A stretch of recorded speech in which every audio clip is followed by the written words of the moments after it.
as she searched the skies, streaked with crimson clouds to mimic the setting sun in the mortal world, an illusion created by Hecate's powerful elemental magic. Elria's loyal dragon, Tan Yinug, flew overhead, the waning light that dispersed from the clouds reflecting off his crimson scales. Smoke poured from his flared nostrils as he watched the western horizon. Elria tapped sharp fingernails against the armrests of her throne. "This is taking too long," she seethed. This was a bad idea, a very bad idea.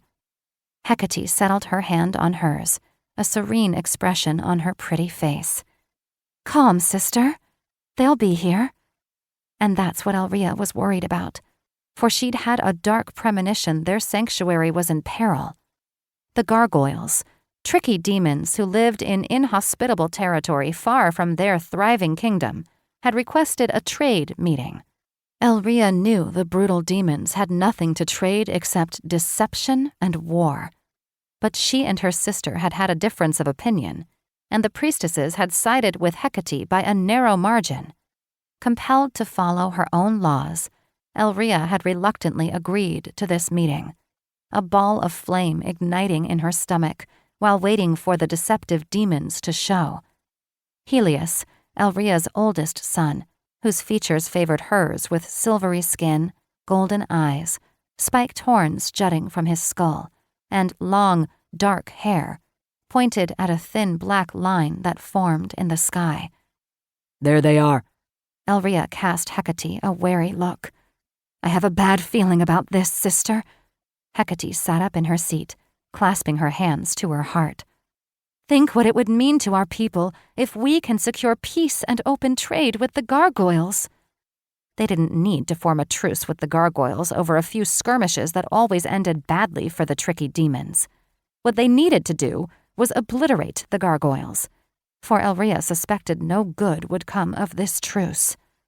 "It means nothing if the gargoyles can't be trusted," she grumbled.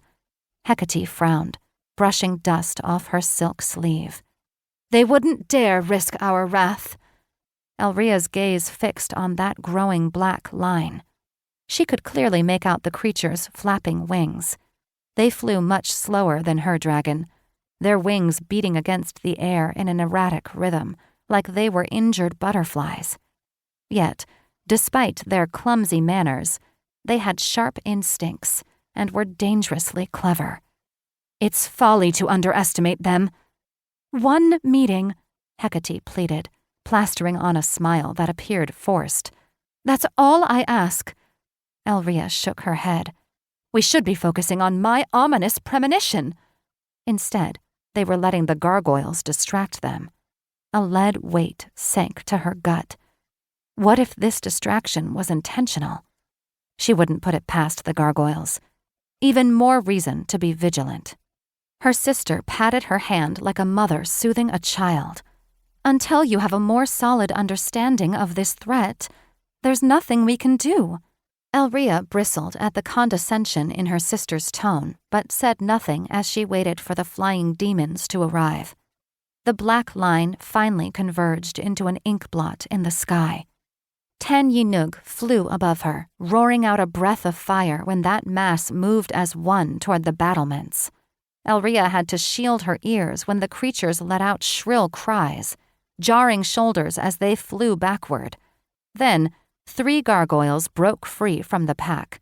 One wielded a big club, and the other 2 each clutched small wooden boxes in their claws. The one with the club landed first. Elria recognized Balaam, the chieftain of the gargoyles, with one bat-like wing considerably bigger than the other, beady black eyes set beneath a high, hairy brow, and a pinched nose that twisted to one side. Elria's sons and nephews jumped in front of their mothers, blocking Balaam from view.